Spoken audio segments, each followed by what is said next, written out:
సినీ నటుడు రాజశేఖర్ గారికి ఒక గోటీల ఫ్యాక్టరీ ఉందని, అందులో ఆయనకి కోట్లలో లాభం వస్తుందని, ఆ గోటీల ఫ్యాక్టరీలో ఉద్యోగాల కోసం యువత ఎంతో మంది అప్లై చేస్తున్నారని ఇటీవల కాలంలో మనం ఇన్స్టాగ్రామ్, ఫేస్బుక్ లేదా ట్విట్టర్ అనేక రకాలైన సోషల్ మీడియాలో ఈ న్యూస్ అనేది వైరల్ గా స్ప్రెడ్ అవుతుంది. అనేక రకాలైన మీమ్స్ వస్తున్నాయి. అనేక రకాలైనటువంటి వార్తలతో ఈనాడు మన సోషల్ మీడియాలో ఈ న్యూస్ ని మొత్తం స్ప్రెడ్ చేయడం అనేది జరిగింది. సో చాలా మంది ప్రజలు కానీ లేకపోతే నిరుద్యోగులు కానీ ఇది నిజంగానే ఉందా, రాజశేఖర్ గారికి ఫ్యాక్టరీ ఉందా, మనం కూడా ఒక జాబ్ అప్లై చేసుకోవచ్చేమో అనేటువంటి సందేహంలో నిరుద్యోగులైనటువంటి యువత ఈనాడు దాని గురించి ఎక్కువగా ఆలోచించాల్సిన పరిస్థితి ఏర్పడింది. సో అసలు ఇది నిజమా కాదా అనేటువంటి విషయాల్లోకి వెళ్తే బేసిక్ గా ఏంటంటే, ఎవరో ఒక యూట్యూబర్ ఒక సరదాగా ఒక మీమ్ క్రియేట్ చేసుకొని పోస్ట్ చేశాడు రాజశేఖర్ గారి మీద, ఇలా గోళీల ఫ్యాక్టరీ ఉందని చెప్పి. సో అందరూ కూడా ఏం చేశారంటే దాన్ని వైరల్ గా స్ప్రెడ్ చేయడం అనేది జరిగింది. ఈ రోజుకి ఏమైందంటే అది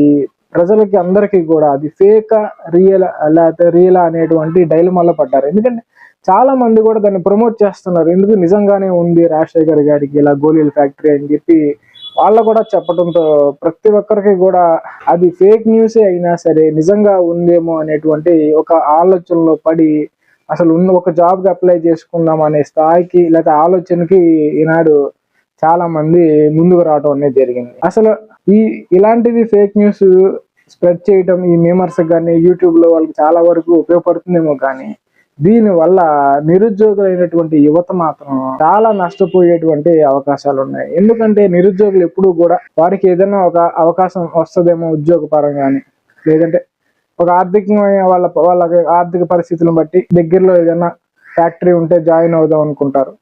తర్వాత ఏంటంటే ఇలాంటి ఫేక్ న్యూస్ వల్ల మాక్సిమం ఏం జరుగుతుందంటే నిరుద్యోగులు బాగా మోసపోయేటువంటి అవకాశాలు చాలా వరకు ఉన్నాయి. ఎందుకంటే ఈ టైంలో సైబర్ మోసగాళ్ళు ముందుకు వచ్చి మీకు వాట్సాప్ ద్వారా లింకులు పంపించడమో, లేదంటే జాబ్ ఇంటర్వ్యూస్ ఉన్నాయని చెప్పి మీ దగ్గర రిజిస్ట్రేషన్ ఫీజులు అంటే ఇంత రుసుము కట్టి మీరు ఇంటర్వ్యూకి అటెండ్ అవ్వచ్చు, అప్లికేషన్ ఫీజు ఉంటుంది అని చెప్పి ఈ రిజిస్ట్రేషన్ అనే పేరు వాడి ఈ నిరుద్యోగులైనటువంటి యువత దగ్గర చాలా డబ్బులు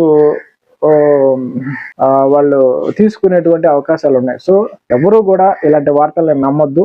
అసలు రాజశేఖర్ గారికి ఫ్యాక్టరీ కానీ ఆయన పేరు మీద ఎక్కడా కూడా ఒక ఫ్యాక్టరీ ఒక బిజినెస్ జరుగుతున్నటువంటి రిజిస్ట్రేషన్ ఫారం కానీ ఎక్కడా కూడా రిజిస్ట్రేషన్ అయితే లేదు.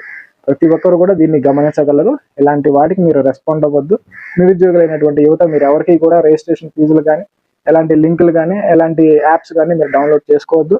ఇది పూర్తిగా తప్పుడు సమాచారం. ఎవరో సరదాకి క్రియేట్ చేసుకొని మేమర్స్ యూట్యూబ్ లో సోషల్ మీడియాలో వేదికగా దీన్ని స్ప్రెడ్ చేస్తున్నారు. దయచేసి గమనించగలరు.